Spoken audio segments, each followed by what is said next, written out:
the current proposal with the bike corral and the park, the fill from property line to property line without the 4 feet of each end for the bumper. So you're gonna have to shrink 8 feet, 4 feet on the north end. So Right. that bike corral is 11 feet, you gotta take 8 feet off of something in there. Right, I mean, as it's shown, he would only be able to put one of those bike racks there that versus the 2. And I can't remember the dimensions of the 3-view bike rack, but yeah, he could shrink 6 by them 11. in.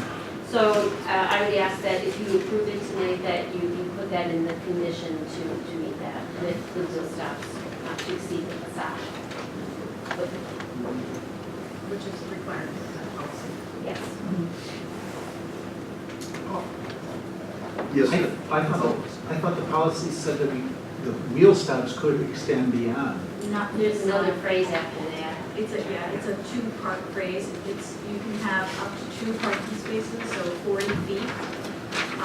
And then your wheel stops can be outside that 40 feet, Oh, but but they the can't wheel stops still have be to- outside the facade, Right. because this is the full Yep, facade. got it. that's it. If I may, if I was aware of the bike stop and if I was aware of any public hearing on it, I would strongly object against that too, because it takes up public parking. Like I said, I like my neighbor, I like his business, and I don't have any problems if he likes his bike stop. I think people use them, they not only use them for his business, they use them for other people's business. But why take up valuable public parking? You can have one of these things just off the sidewalk, right in front of our offices at 4419. Put the other one over in front of House of Engraving. You got plenty of room to park bikes, so you're still not impeding the public walkway, and it's off the valuable parking street. Yes, ma'am. Hello. My name is Anne Marie Tillman, and I'm Spa Solis at 4405 North Oakland. And I was not even aware of this meeting tonight, so I don't know how that brushes by business owners, because we're all impacted by these decisions that are made by people that aren't affected really by these decisions. So I don't know, one, how this would be deemed equal or fair to give someone who rents a space. I have a space which I rented. It might be too big, it might be too little, but I would never ask for public space.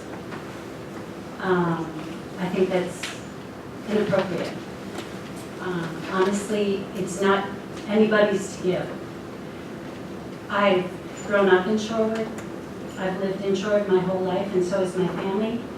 I run a business, and I work really hard at my business, and I just don't ask for anything. I've never come to the board for anything, but I would like to ask this to be reconsidered, seriously. It's unfair. If people are giving away public space, I would like my share of public space to be given to me. I mean, whether it's parking spot or bike rail or valet, I have people who come to me who are injured, rehabbing, elderly, I don't know. But I would strongly like it to be considered. And I'm only here by the grace of my landlord, because nobody approached me. I did not get an email, I did not get a formal letter. This was given to me today. So I don't know who's making these decisions and who gets notified, but I'm 4405, so I will definitely be impacted by this decision. I was also seriously impacted by the bus stop, because that's right in front of my business, or in front of, I lost 2 spaces in front of my business when the bus stop was put in. Thank you. What business are you? Which business? I am Spa Solis. Is that the one right next door to the bakery? Yes.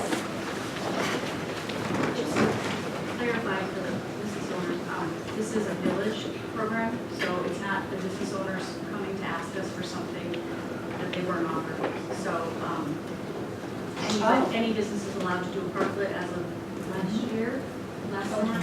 So I just wanted to clarify that, so that it's not, the onus wasn't on business owners, it was actually a village project. So the village proposed it to them that they could have their space, No, they asked for it. so they did ask for it. They asked Okay. us.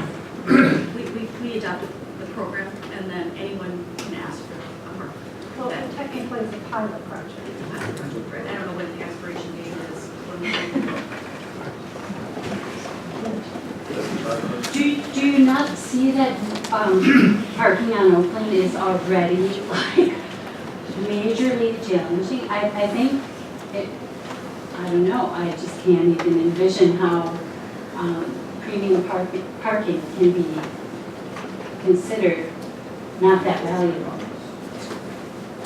Well, it is, and that's why a couple of steps in the process include notification of neighbors and the application that we received, staff received. She wasn't notified. We weren't notified. Hang on, we talk one at a time. The application that we received, that staff received, that we are reviewing tonight, says that notification was provided. Secondly, in terms of reconsidering, we haven't made any decision, so there's nothing to reconsider. We're considering it. And the reason that we're having this meeting is it's for exactly all the reasons that you say. So we're doing exactly what you want, taking all these things into consideration. And that's why we're listening to you Thank you. present all this information to us tonight. President Trump. A couple of things I've been hearing is some of the some of the existing parking concerns from the businesses, as well as potential parking concerns related to, I don't want to say hypothetical, but growing pains that could be caused by redevelopment of the North Star or the bay. I'm kidding, for across the street, I should say, from this. I think that I would love it, and we have no way of mandating this, but if Allison, you're on the board of the Business Improvement District, and I think you're the liaison to the Business Improvement District, to have them meet with the businesses in this area if this were to be approved, and to look for some creative solutions to some of these parking woes. For example, the Business Improvement District could, I'm just brainstorming this, forgive me, maybe this is ridiculous, because I don't do business on the street, but you had mentioned valet service. That's something that I think would probably be a business opportunity, or, you know, if you all work together or work with the bid and look at the potential for that existing. And there's also, you know, we can discuss, again, the on-site, I forget the term for it, but the parking, disabled parking spots. ADA. And there are other things, but the Business Improvement District Board has, I think, 8 or 12 members and is active and does meet frequently. We have a Business Improvement District Executive Director whose mission I would hope would be to help with the existing and future businesses. So that's, I guess, that's all I have to say.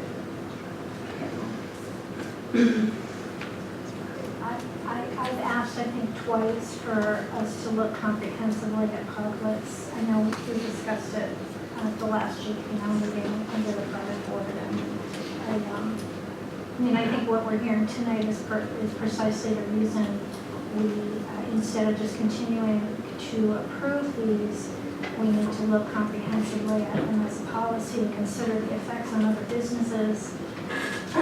Maybe we need to look at, maybe there are areas we don't feel there are parking issues, for example, the loading zone we instituted in front of the atrium.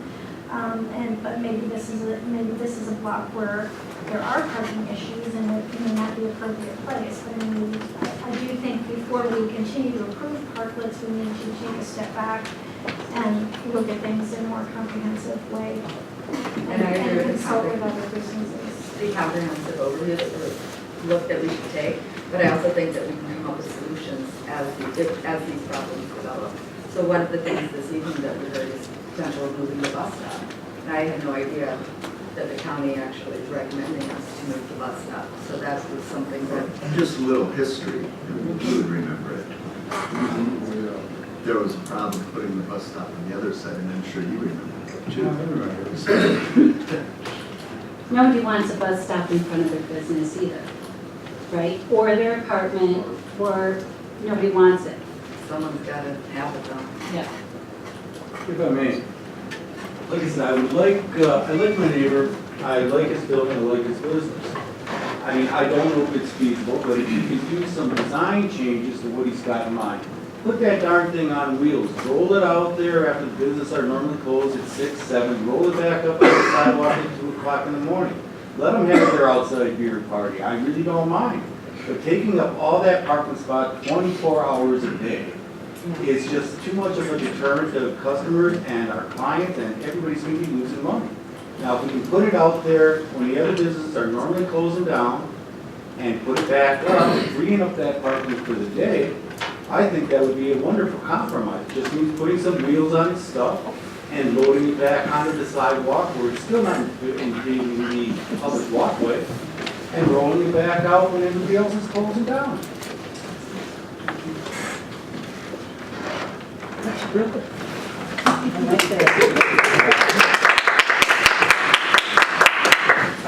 Matt Bauer, owner of Draft Vessel. Just feel like I need to respond to some things.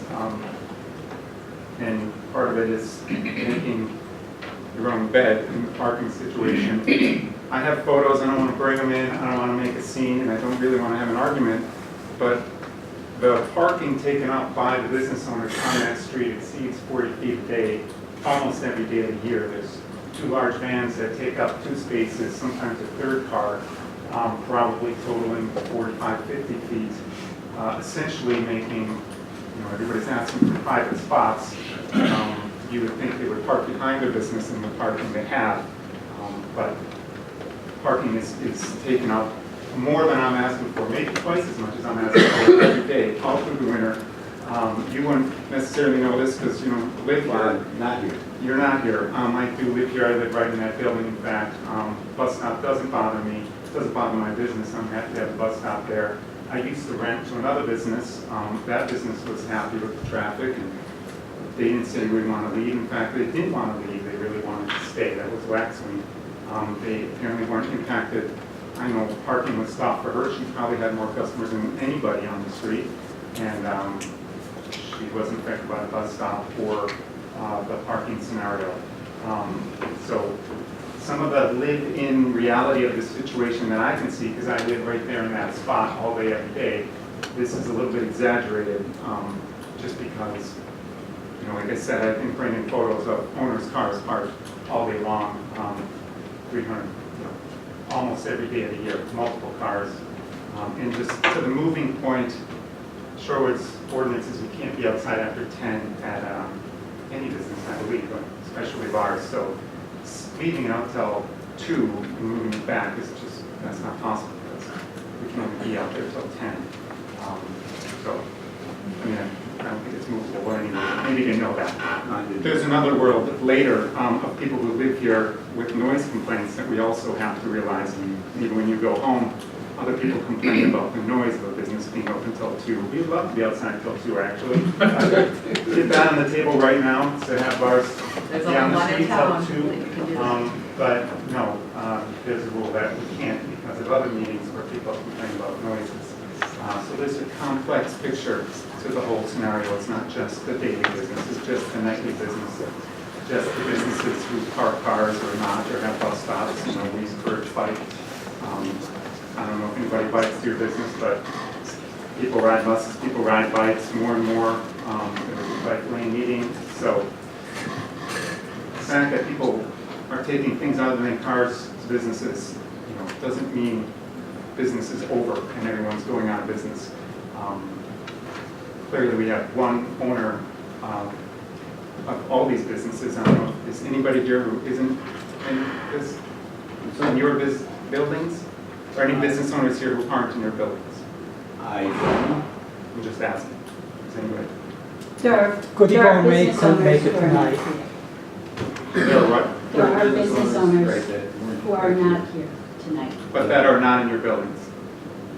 That only leaves 2, because I got the majority of the street there all around. Right. So I'm just saying it's we're not talking to many different owners here, we're talking about 2 owners. We're talking about all these different entities, all these different businesses.